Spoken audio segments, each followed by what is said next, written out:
Bonjour et bienvenue dans la chaîne Mathématiques Sciences. Aujourd'hui, je prends et expliquer une nouvelle vidéo, qui est une vidéo tout simplement en sciences et vie de la Terre. Et du coup, ça sera la toute dernière vidéo de ce thème, malheureusement. Je sais pas si vous l'aimez, mais en tout cas, moi j'aime bien ce petit thème, ça change un petit peu également. Donc, sur le thème, comme je l'ai dit, des enjeux contre par la planète. Et dans cette toute dernière vidéo, je voulais vous la laisser en toute dernière. Après, il y en a, ils l'abordent peut-être en avant-dernière position, mais bon, j'aime bien la laisser en toute dernière. Sur la réduction des gaz à effet de serre, ok? La réduction des émissions des gaz à effet de serre. Alors bon, justement dans le cas de l'agroforesterie, de l'agriculture de façon générale, et bah on avait vu que globalement ça émettait quand même pas mal de gaz à effet de serre, ok? Bah, ça pouvait plus ou moins avoir des enjeux sur la santé.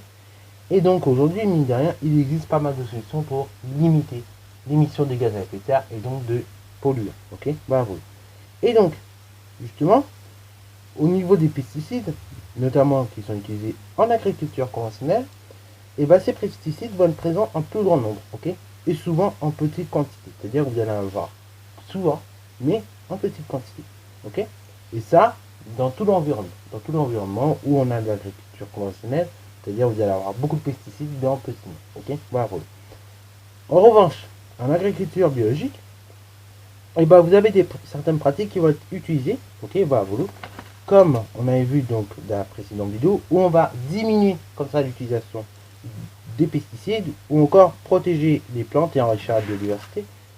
Et donc ces pratiques qui sont utilisées en agriculture biologique vont permettre de limiter les pollutions, ok?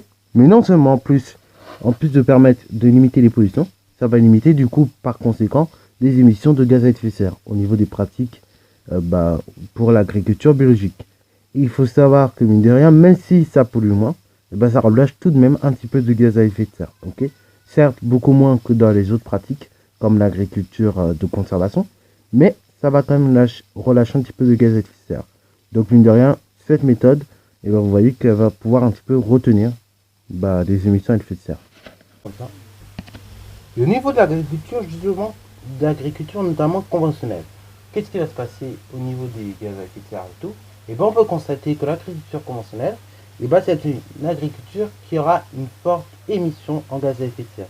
Notamment lorsque on va fabriquer des engrais de synthèse, et là, on va émettre beaucoup de gaz à effet de serre. Et pour l'agroforesterie, au niveau des émissions des gaz à effet de serre, là, clairement, vu que tout est fait, entre guillemets, par la nature, par les forêts, par les êtres vivants qui y vivent, et de ce que là, forcément, ça a quasiment très peu d'impact au niveau de l'environnement, donc au niveau des pollutions, mais également de l'émission des gaz à effet de serre. Voilà. Donc vous voyez que même dans ce genre de domaine, il y a encore pas mal à faire. On avance, hein, mais il y a quand même pas mal de choses à faire pour diminuer comme ça les émissions de gaz à effet de serre. Okay, et ça, je trouve ça c'est intéressant parce que souvent on nous dit oui, il faut calmer les usines, il faut calmer donc la production de charbon ou autre. Mais bien souvent, on ne sait pas que même dans l'agriculture, on émet des gaz à effet de serre. Plus ou moins grande quantité, là je n'ai pas de chiffre sur moi, mais on émet quand même des gaz à effet de serre. Ok, bravo. Donc vous voyez que même dans ce genre de milieu, on émet des gaz à effet de serre. Et même de façon générale, déjà quand vous vous déplacez, vous avez une certaine émission en CO2. Ok, bravo. C'est logique puisque quand vous respirez, vous jetez du CO2. Ok, bravo. On a une certaine quantité, bien évidemment, qui est suffisamment faible pour être tout simplement absorbé par les arbres. Mais par exemple, quand vous prenez le bus ou encore que vous prenez le train, ça va émettre encore un peu plus. Ok, bravo.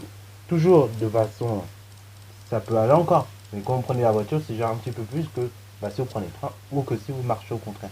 Ok, bravo. Donc vous voyez que finalement dans tout ce qu'on fait, quoi qu'on arrive, on arrive quand même à polluer plus ou moins notre air. Ok, bravo. C'est juste que en fonction des habitudes que l'on prend, on va le polluer de moins, plus ou moins grandement. Ok.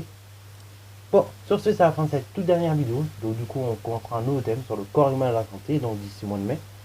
Et donc là, j'espère que cette vidéo vous aura plu, que ce thème vous aura plu. Si c'est le cas, n'hésitez pas à liker, commenter et bon insistant en mathématiques et en sciences.